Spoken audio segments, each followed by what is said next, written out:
شاہ صاحب، یہ جو عزاداری ہے جو آج ایک بہت بڑا تہوار بن چکا ہے پاکستان میں بھی، پوری دنیا میں بھی، یہ آغاز اس کا کہاں سے ہوا تھا؟ تو حضرت زینب رضی اللہ تعالی عنہا جب یہ جو بیٹی تھی حضرت علی کی، بہن ہے حضرت حسین کی، اور وہ کربلا میں تھیں اور بچ نکلی، جب وہ ان کو اور ان کے قافلے کے دوسرے لوگوں کو شام لے جایا گیا دربار میں، ٹھیک ہے، تو پھر انہوں نے یزید کے سامنے خطبہ دیا.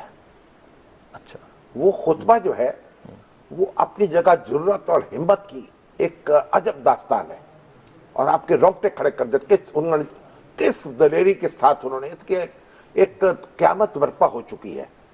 نواسہ رسول جو ہے وہ شہید ہو چکے ہیں، ان کے خاندان کے مرد زین العابدین کے جی سارے جو ہیں مارے جا چکے ہیں، اور بے سر و سامانی ہے، اور ایک عجب افراتفری ہے، اور قافلہ جو ہے اس میں بچے ہیں، اس میں عورتیں ہیں، اور لٹا پٹا اور پہنچتا ہے اس حکمران کے سامنے جس کے عہد میں یہ سب کچھ برپا ہوا ہے، اور کس جرت کے ساتھ معلوم ہوتا ہے.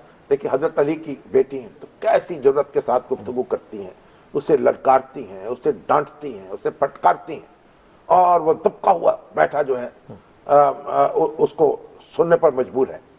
تو وہ حضرت زینب سے آپ سمجھیے کہ عزاداری کا جو آغاز ہے اسی دن ہو گیا، اس خطبے سے ہو گیا جب حضرت زینب نے اپنے شہیدوں کا تذکرہ کیا اور ان پر تلوار چلانے والے جو ہیں ان کو تنبیہ کی کہ تمہارا کیا حشر ہونے والا ہے، اور تمہارا اقتدار چند روزہ ہے، اور تم جو آج مسرت سے بیٹھے ہوئے ہیں تمہاری آخرت جو ہے وہ خراب ہو چکی ہے، تم نے دنیا بنانے کے لیے آخرت کو خراب کر ڈالا ہے، اور تمہارا انجام تمہارے بہت قریب ہے. تو پھر حضرت زینب کا وہ خطبہ آج بھی اہل عزم و ہمت کو ایک نیا ولولہ اور نیا جوش عطا کرتا ہے. اور پھر اس کے بعد حضرت زینب جو ہے وہ اس کا اہتمام کرتی تھی، اور ہمارے اپنے جو شہید بھائی اور اپنے جو دوسرے عزیز تھے ان کا تذکرہ ہوتا تھا، اور پھر محرم کا مہینہ جو ہے وہ اس کے لیے خاص ہوتا چلا گیا. اور ابتدا میں یعنی اس میں شیعہ سنی کی کوئی تفریق نہیں تھی، اچھا، سب ایک ہی تھے، کیونکہ 70 نہ شیعہ تھے نہ سنی تھے، ہم سب مسلمان تھے. شاہ صاحب ایک بریک لے لیتے ہیں، بریک کے بعد یہ گفتگو یہیں سے ہم شروع کریں گے، آپ دیکھتے رہیے. جی، گفتگو جاری ہے عزاداری کے حوالے سے، اور شاہ صاحب بتا رہے تھے کہ حضرت زینب رضی اللہ تعالیٰ عنہ کا خطبہ تھا جہاں سے پھر یہ آغاز ہوا. اس کے بعد اس کا اہتمام کرتی تھی وہ، اور تذکرہ شہداء کربلا کا ہوتا تھا. پھر مختلف علاقوں میں جب یہ روایت پہنچی ہے تو ان کے مقامی کلچر میں ڈھل گئی ہے.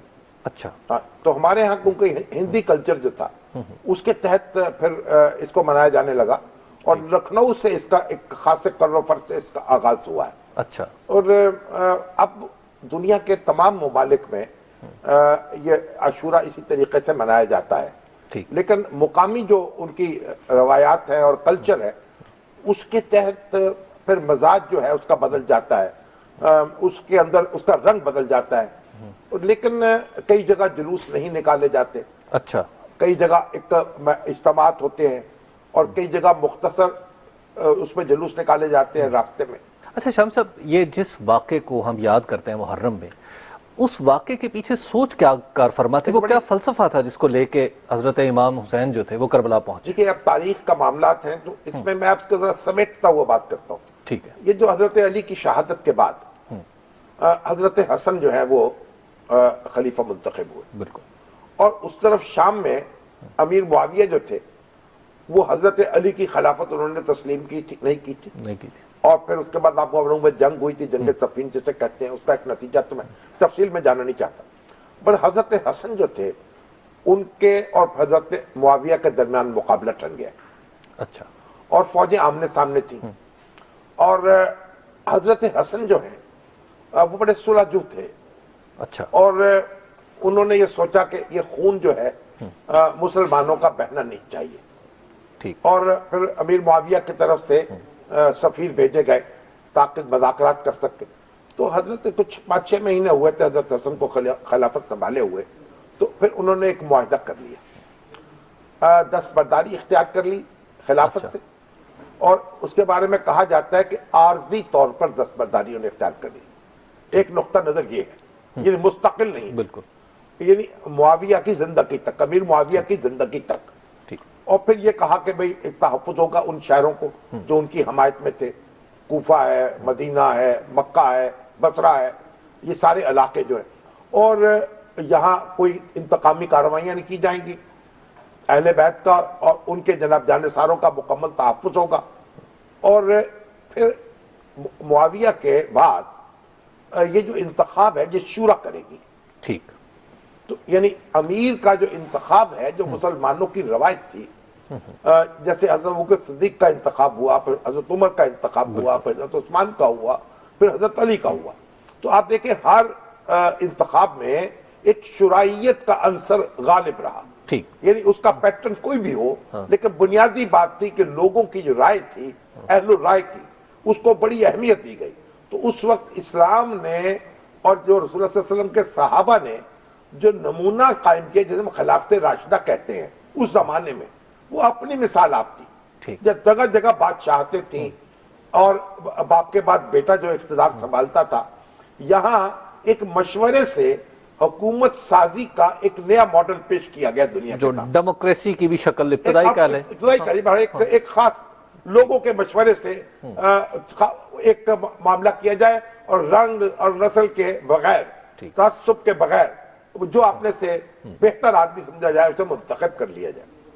تو حضرت حسن کے انتقال کے بعد اور پھر امیر معاویہ کا جب انتقال ہوا، تو انہوں نے معاملہ شورا پر چھوڑنے کی بجائے یزید کو اپنا نامزد کر دیا، جانشین، اور اس کے لیے بیعت لینے کی کوشش شروع کر دی.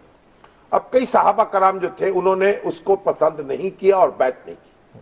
ان میں حضرت حسین بھی تھے، اور ان میں عبداللہ بن زبیر بھی تھے، اور ان میں دوسرے کئی صحابہ بھی تھے. اچھا.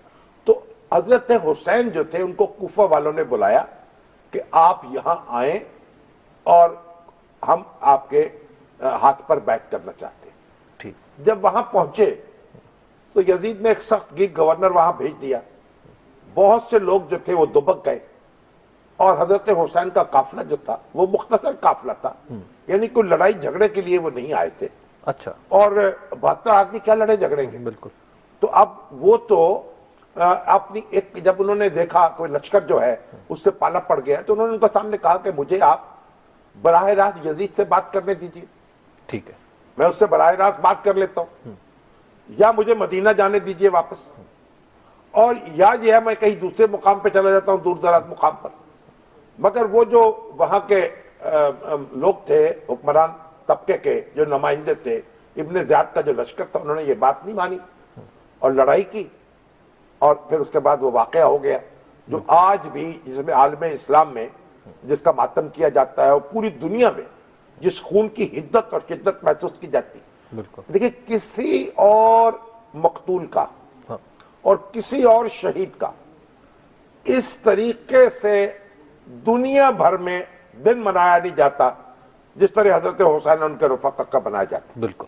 اور دنیا اس واقعے سے جتنا متاثر ہوئی ہے، اور عالم اسلام اس سے جتنا متاثر ہوا ہے، کسی اور واقعے سے اتنا نہیں ہوا. تو اس سے ہم نے سبق کیا حاصل کیا؟ اب پھر دیکھیے، اب جبر کی حکومت تسلیم کرنے سے تاریخ میں بار بار انکار کیا، اور ایک مسلمانوں میں ایک حریت کا جذبہ جو ہے، وہ خون حسین جو ہے ان کے ہر مسلمان کی رگوں میں خون بن کے دوڑ رہا ہے. بالکل. تو یہ جو واقعہ پیش آیا، اس کے اتنے دور رس اثرات ہوئے، اور بنو امیہ جو ہیں ان کی حکومت جو ہے وہ اپنی ایک نفسیاتی جو برتری تھی اور ایک تفوق تھا اسے کھو بیٹھی. ٹھیک. لوگوں میں ایک ہلچل مچ گئی، ایک کوہرام مچ گیا. اور پہلے تو آپ دیکھیے کہ سب سے پہلی بغاوت تو ہوئی ہے مکہ اور مدینہ میں. مدینہ سے عبداللہ بن زبیر، بالکل، جو نواسے ہیں حضرت ابوبکر صدیق کے، جی بالکل، جو اسما ہیں ان کی بیٹی، حضرت عائشہ کی بہن، ان کے بیٹے ہیں. انہوں نے خطبہ دیا مکہ میں، اور حضرت حسین کے حق میں شہادت دی کہ وہ بہتر شخص تھے اور وہ ایک متقی شخص تھے، اور ان کو ایک ظلم عظیم کیا گیا ہے، اور انہوں نے بھی، وہ بھی یزید کی خلافت کو تسلیم نہیں کرتے تھے. اس کے بعد انہوں نے اپنی امارت کا اعلان کیا اور بیعت لی. اس کے بعد یزید کی فوجیں آئیں، پھر ان سے مقابلہ ہوا، پھر جو بے حرمتی ہوئی مدینہ کی اور پھر مکہ کی، وہ تو ایک کہانی تاریخ کی الگ.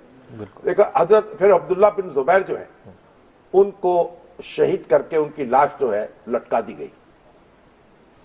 اور حجاج بن یوسف جو ہے اس نے کہا کہ جب ان کی ماں آ کے اسما جو ہے یہ مانگے گی لاش تو میں لاش دوں گا، تب اتاری جائے گی. ماں نے کہا میں نہیں مانگوں گی، میں کبھی نہیں آؤں گی.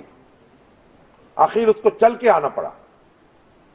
تو حضرت اسما کا فکرہ آج بھی تاریخ میں زندہ ہے.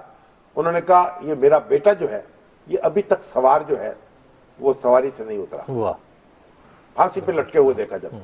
تو آپ دیکھیے ابو بکر صدیق کے نواسے، مقتدر صحابہ ان کے ساتھ، رسول اللہ صلی اللہ علیہ وسلم کے نواسے، وہ شہید ہوئے. جبر کی حکومت تسلیم نہیں کریں گے. ٹھیک. بنو امیہ کے خلاف جد و جہد اور جگہ جگہ بغاوتیں، جگہ جگہ احتجاج، اور بالآخر ان کی حکومت پر خون حسین کے نام پر ہی ختم ہوئی. اس کا عباسی جو تھے انہوں نے یہ پرچم اٹھایا اور بنو امیہ کا خاتمہ کیا، اور پھر بنو عباس پر سر اقتدار آئے. انہوں نے پھر اس خون کا کیا معاملہ کیا وہ ایک الگ کہانی ہے، لیکن یہ خون حسین ہی کا انتقام تھا جو بنو امیہ کی حکومت ختم کی عباسیوں نے. شام صاحب ایک بریک کا وقت ہو گیا. بریک کے بعد ہم دوبارہ آپ کی خدمت میں حاضر ہوں گے. آپ دیکھتے رہیے نقطہ نظر.